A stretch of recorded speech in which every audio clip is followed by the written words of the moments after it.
Welcome back. Well, as you just saw on NetCheck, the teachers' actions have certainly sparked a lot of reaction, as we've just heard.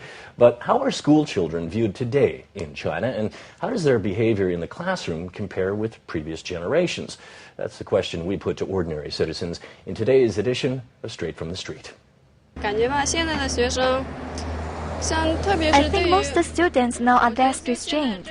They do everything without thinking about the consequences, and they get into trouble with their parents more easily.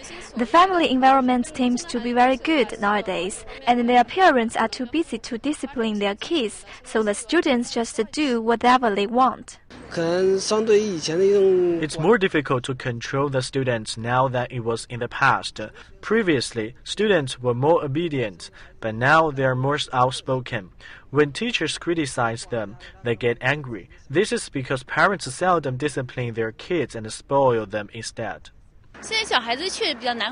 These days, it's really difficult to tell them off. Teachers are hesitant to criticize their students because their parents aren't happy if their teachers discipline or punish their kids, so nobody ends up disciplining them. Nowadays, most children don't have any siblings. Parents overindulge their kids, and the kids cannot take any criticism. I think strict discipline is better for the students. Compared with before, students are not that well behaved, and they don't study hard. That's because their living conditions are much better, so there's less incentive to work hard for a better future.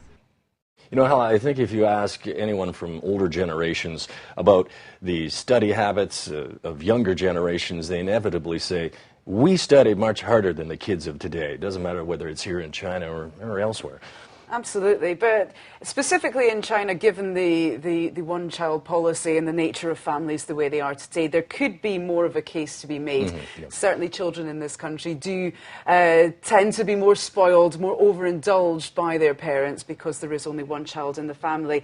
And that would make it harder for teachers to discipline children who essentially are just the king of their own little castle.